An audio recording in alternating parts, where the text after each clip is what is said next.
The mantle of overwhelmingly negative is a fascinating one for a game to receive because it requires a lot more than simply being bad. As it would turn out, making a video game is a pretty difficult thing to do, but even more importantly, it's financially risky. As a publisher, if you want your game to not suck, you need to pay the right developers to make it happen. Finding a development team is easy, but getting a good one is absolutely not. And I think you can already see where I'm going with this.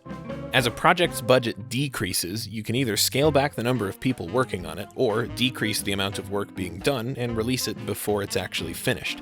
Speaking from experience, when it comes to software engineering, usually the less work that goes into something, the more broken the final product will be. But that is definitely not a constant ratio. Time and money alone aren't enough to bring a project into fruition. If that were the case, Beyond Good and Evil 2's 15-year development cycle probably would have given us something by now, right? So, let's take a look at a game with a pretty comparably small budget. This one was crowdfunded on Kickstarter for $51,124, which is about half of an experienced software engineer's annual salary. The majority of it was developed by one dude with some occasional assistance from his friends, and it's built in a game engine most commonly used by high school students. So, at least on paper, you'd kind of expect it to be bad, right? Well, that game was Undertale, which defied everybody's expectations and ended up being one of the most critically acclaimed indie games of all time, and to this day is among the less than 1% of titles to maintain the highly coveted rating of overwhelmingly positive.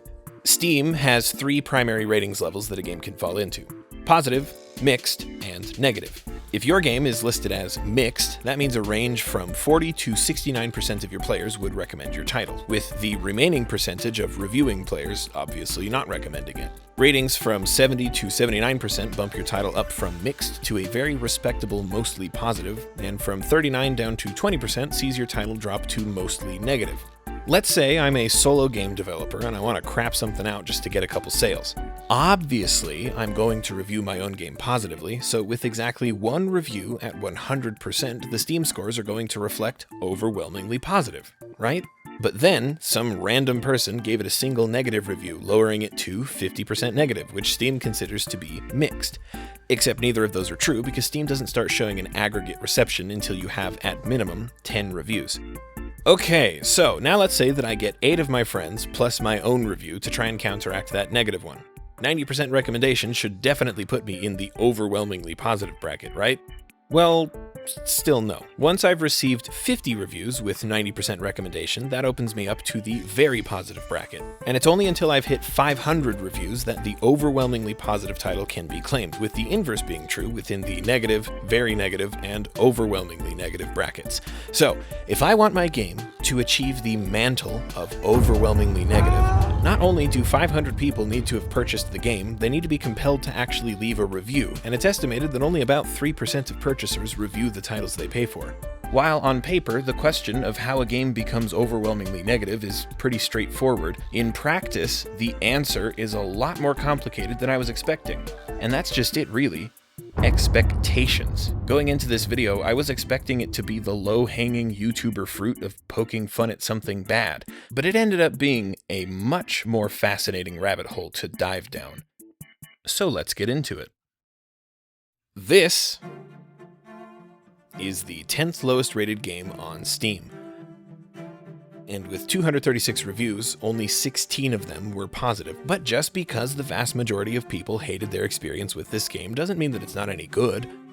To prove a point, I'll be reading a lightly abridged version of one such positive review, underlaid with my own experience playing the game.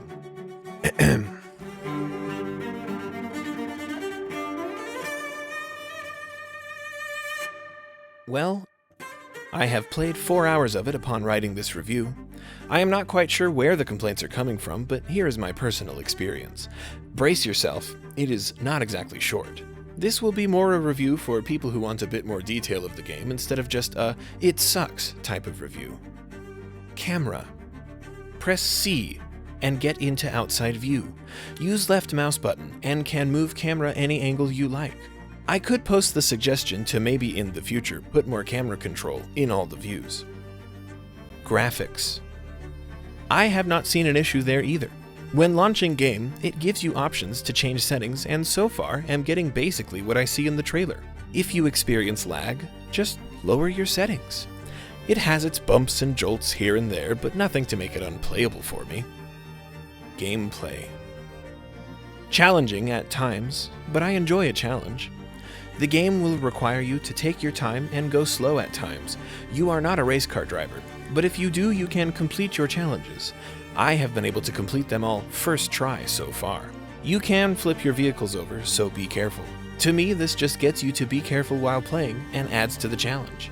Yes, some things will bounce around, but I only seem to have that problem if I went at it like a bat out of heck.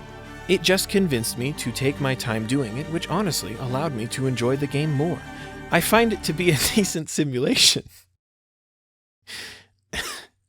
I find it to be a decent simulation. You are doing just as it describes. If the game made it too easy on you and were able to rush whole thing, would not be any playability. What? If the game made it too easy on you and were able to rush whole thing, would not be any playability. Okay, no, that's right. This game, I think, is suitable for people into this genre of games. You must be willing to accept this genre before enjoying it. It will not be for everyone. Conclusion. Is the game perfect? No, I am not saying it is. It has its flaws, but what game doesn't? Was this somebody's passion project? Boy, I hope not. Moving down to the 9th lowest rated game on Steam is Jurassic Island: The Dinosaur Zoo, which anticlimactically I don't really have much to say about because it's just very much not good. Alright, so first things first, let's get ourselves a dinosaur. You don't get any instructions, so you kind of have to guess what anything does. I assume the egg button will do that for us. Oh, he's just... okay. Well, let's get him in a cage or something. And he walked right through it. Perfect. So I noticed that these developers forgot what punctuation is. Build road element by clicking the map tip, tap right click to remove road tip to catch you. I keep getting this pop-up that tells me I need a power plant, so I put one in there and now it's doing something. Why do I keep placing flowers when I try to move the camera? Alright, clearly this is very bad. I don't need to try to prove that at this point. This feels like a game that would have come out on Android back in like 2012. So, out of curiosity, I searched for Jurassic Island: The Dinosaur Zoo on the Google Play Store, and we've got Jurassic World Alive, Jurassic World TM The Game, and Jurassic Dinosaur Dino Game. Then we've got Jurassic Zoo, Dinosaur Zoo, and Jurassic Dinosaur Dino Game again. Scrolling down further, we see Jurassic World Alive again, Jurassic World TM The Game again, and Minecraft. Man, mobile game companies really are the worst, aren't they? Not you, Minecraft. I love you.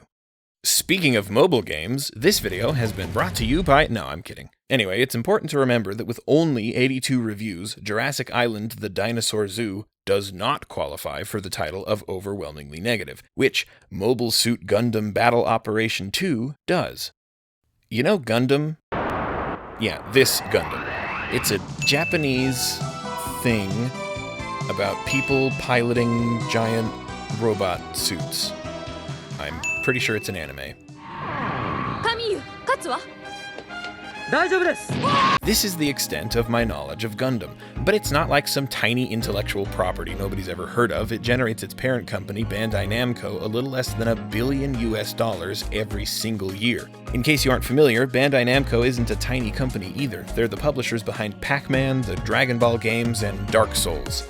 So that begs the question, is this the 8th worst game on Steam? No, it's not even close. There is no reality in which this is a better game than this. Honestly, I think a decent chunk of people could enjoy this one with some fixes, but I am not one of those people. In Mobile Suit Gundam Battle Operation 2, a name which flows right off the tongue, there's a punishing sense of intentionality behind all of the moves your mobile suit, that's this big robot, can pull off. You can usually only fire a ranged weapon a few times until you're forced to wait multiple seconds before you can use it again, and that even includes melee. I've never seen a game in which swinging a sword has to recharge, but that isn't necessarily a bad thing. This game doesn't just punish mindless button mashing, it straight up isn't even an option. When everything you do has to recharge, it requires all of your actions mid-combat to be a conscious decision. It's not a gameplay style that I'm particularly fond of, but I know there are a lot of people who are, because, in a fit of cruel irony, most of the negative reviews on this game are surprisingly positive. It seems to be a pretty good Gundam game, whatever that actually means, so the complaints largely stem from bad server infrastructure and gacha-style monetization. Because yeah, this is a free-to-play game, with all of the annoying baggage that comes with it. With all that said, if I'm being completely honest, I just don't like it. You might like it, it's just not for me.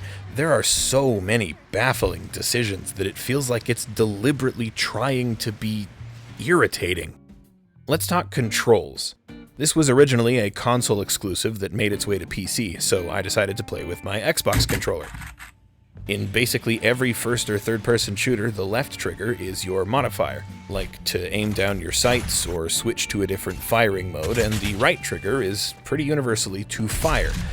Well, tapping left trigger here is to crouch, and if you hold it down, you go prone, which makes it apparently easier to fire that way, because, you know, your giant robot has to stabilize its arms. And that makes sense. Just don't accidentally hold it down or you'll have to wait for the whole animation to finish, just like everything else. But let's say you're playing with keyboard and mouse. Well, there's no mouse cursor. You can use left click to select options, but you navigate everything with WASD. That might feel broken, but that's just how it is. Once you start a new file and enter the game, one of the first things you'll notice is that the camera slowly pans like you're using a control stick, which is weird. I thought, surely I can go into the options menu to change this, but for the entire duration of the 30-minute intro, the options button in the pause menu is completely locked. You just can't change any of the settings until you've already followed the tutorials. When you're not in a match, the game takes place in a hub where you can talk to NPCs that allow you to interact with its various systems. And somehow, despite looking like an early PlayStation 3 game, this portion of it runs terribly. And it's not like I have a weak system. All the footage you've seen so far has been captured from an RTX 3070. Oh, hey, did you hear that? Yeah, that. I'm pretty sure it's a notification sound, but nothing ever pops up on screen to correlate with it, so I'm not sure what it's notifying me of. It just happens sometimes. Speaking of annoying noises, this NPC here is the first one you'll talk to upon starting the game. You can press the option button to check the training guide at any time during training. Make good use of it. If you think her voice is annoying, well, don't worry, because it follows you everywhere you go. Ready for your next lesson? And it won't. Begin the mission. Shut Enemy mobile suit up. is down. Enemy mobile suit is down. Minor damage. No need for concern. Making significant. Requesting to search. Enemy mobile suit is down. You say. And that's if you're able to get into a match. You'll be waiting for multiple minutes for players to slowly populate your lobby, and if one of them isn't able to navigate the confusing menu system fast enough to get ready for a match, everybody gets kicked out, and the whole thing starts over again. I feel sorry for any Gundam fans who were expecting more from this game, because it really should be better. This is how you get 15,000 negative reviews and become the 8th lowest rated game on Steam. You take a publishing company with a decent reputation, a franchise with decades of legacy, and you completely fumble the execution. This could have been good. Is it the 8th worst game on Steam? No, absolutely not. But this pattern of sadly unrealized potential preceded by high expectations is one that we'll only see more of as we continue down our list. And if I were to summarize the concept of sadly unrealized potential preceded by high expectations in one word, that would be, say it with me now, Kickstarter!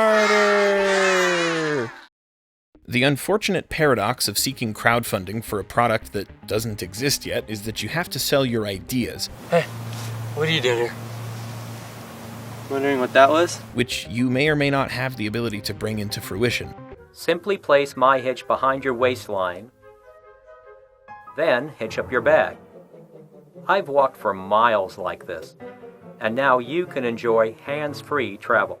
And in what seems to be a common occurrence, the team behind Kinetic Void had very high ambition, but their asking price was frankly too low for the concepts they wanted to pull off with a 3-man team. Kinetic Void is a single-player space adventure with procedural content and intense focus on emergent game coding.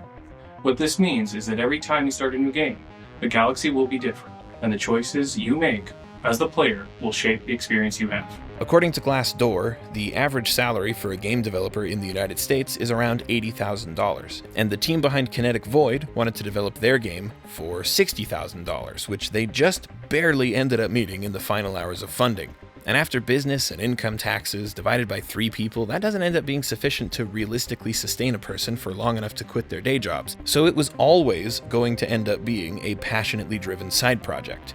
When this game entered early access on Steam, the general reception was actually not too bad. Everybody operated under the assumption that they were playing a game that was actively in development, and that the issues they uncovered as they played through it would eventually be ironed out in the final builds. But after months with no communication from the development team, the game quietly left early access and was released as a finished product with none of the rough edges smoothed out, receiving its final update in January of 2015. And with less than 200 positive reviews out of a total of 1,300, Kinetic Void was firmly cemented into the ratings bracket of overwhelmingly negative, putting it at the 7th lowest rated game on all of Steam.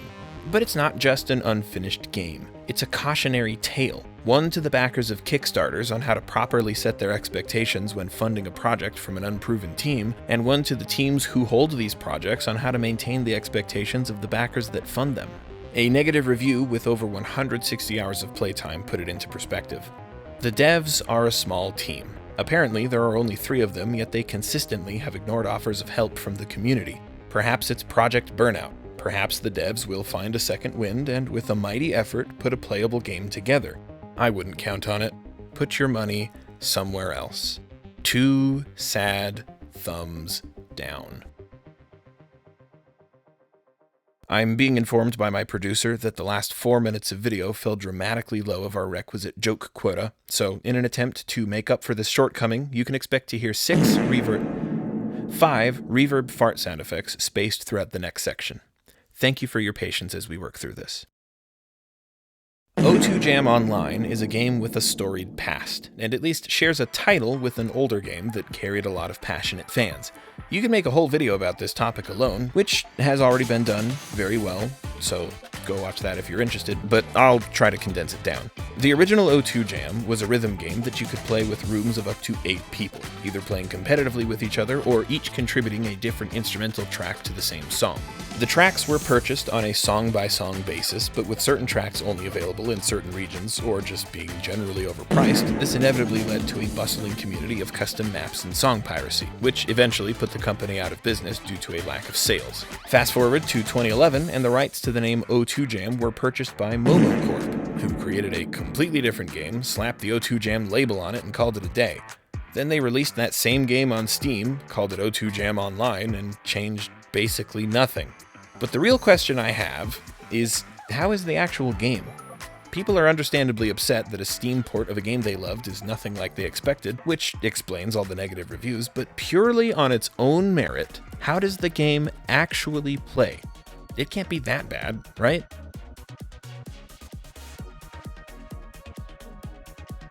Wait, hang on.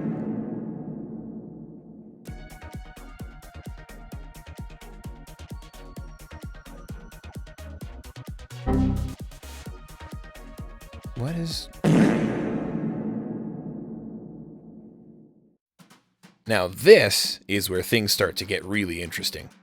Psychonauts 2 is among the 1% of titles on Steam to receive the rating of overwhelmingly positive, alongside Psychonauts 1 and Day of the Tentacle. In fact, with an average review score of 82% positive across their entire catalog, almost every single game developed or published by Double Fine Studios is critically acclaimed and very highly regarded. Except for the 5th lowest rated game on Steam, which, I'm just gonna say it, I actually think I really liked Space Base DF9. I don't know, man. I thought it was fun. I was genuinely expecting to hate it. I've never been a fan of these types of resource management builder simulator games, but this one had me hooked. When I captured footage for all the other games on this list, all I wanted to do was stop playing them.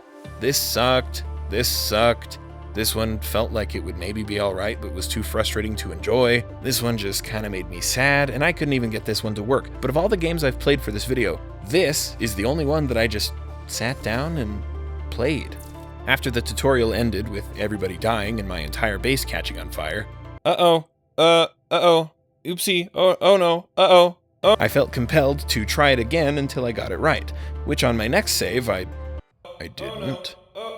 So you start off with 3 citizens and this thing, which generates a small amount of power. It's the seed point that you're supposed to start building your base around. And I knew the first item in order of importance was oxygen generation, which I built, but I didn't realize until everybody had suffocated that even more important is the airlock, since that's how people actually get into the base.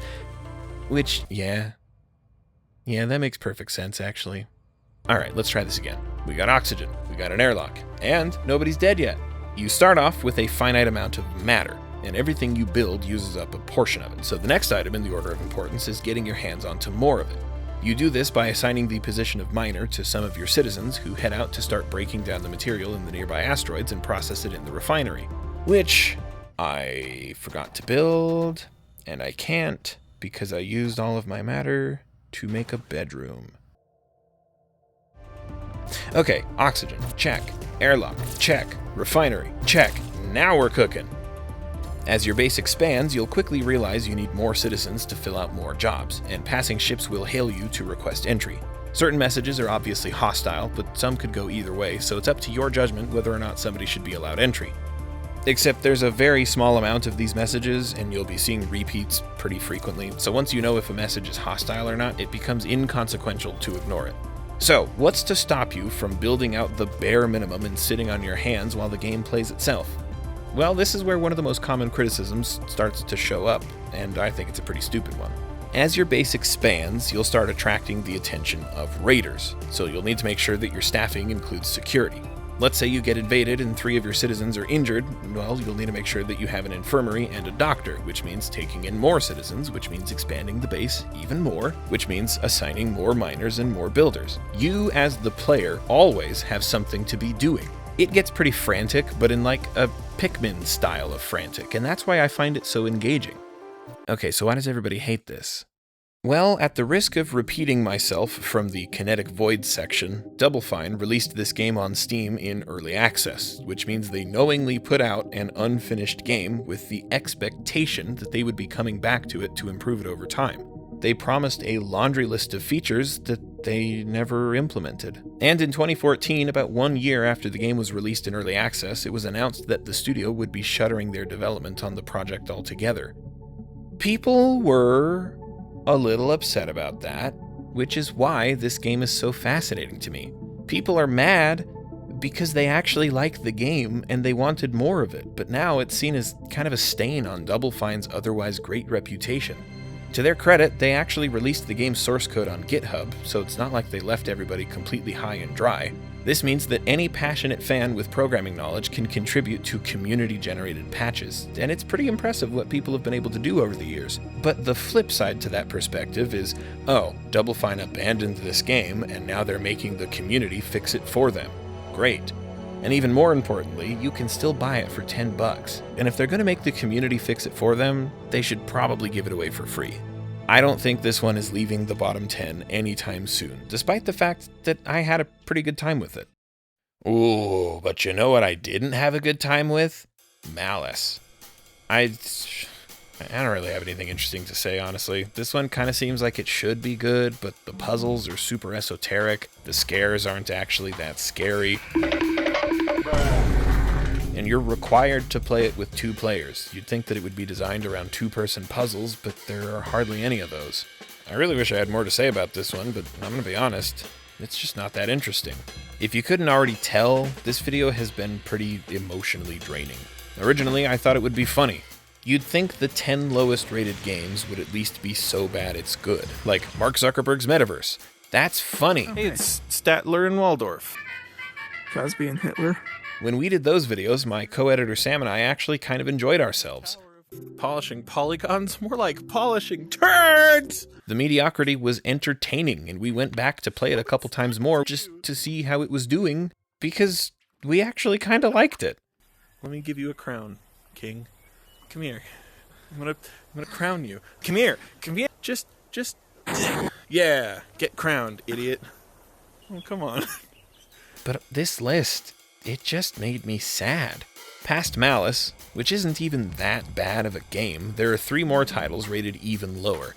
Flat Out 3, Airport Simulator 2014, and Superpower 3, and they all rely on the positive brand recognition they're piggybacking on in the attempt at tricking people into buying them. The current record holder for the lowest rated Steam game of all time is Superpower 3, the sequel to a game that was received very well in 2004, which set high expectations, and surprise, it's buggy, unfinished, and unfun. Airport Simulator 2014 uses the same font as Farming Simulator, which is a series of games that people generally seem to like, and offers minutes of mediocre gameplay that the whole family can enjoy. In fact, this company's catalog of games seems to rely on using the recognizable font and putting the word simulator in the title, and out of 30 games, only 1 of them is rated positively.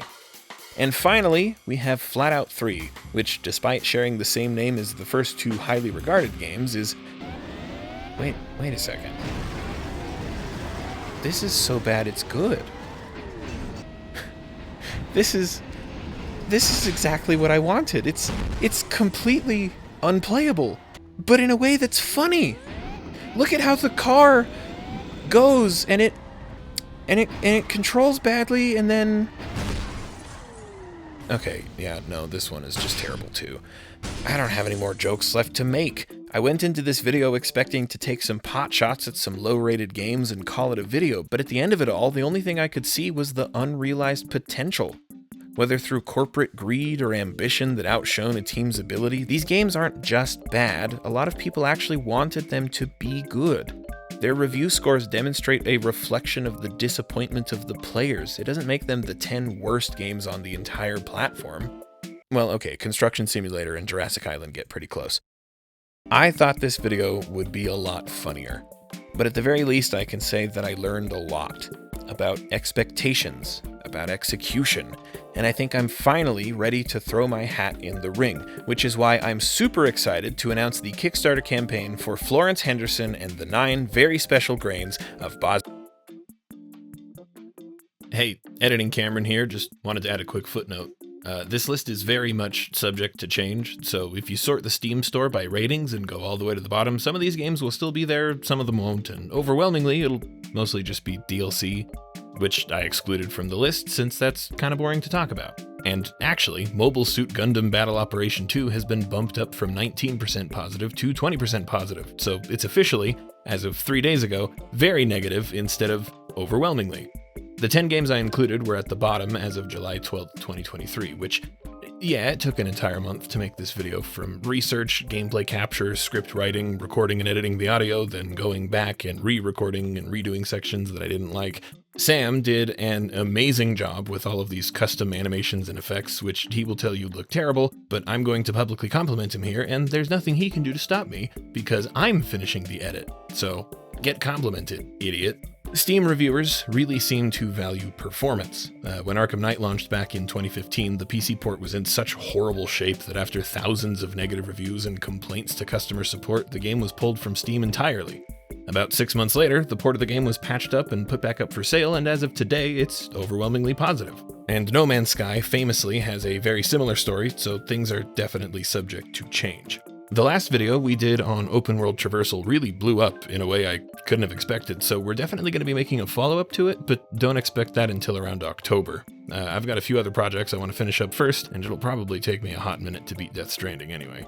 Come hang out on my Discord if you want, link in the description, that's probably the best way to get a hold of me. Oh, and speaking of our last video, I made a Patreon account, mostly as a joke, and 2 people called my bluff. So, huge shout out to Steve and Francisco. If you want to join them, link is also in the description. Okay, bye. No, not you.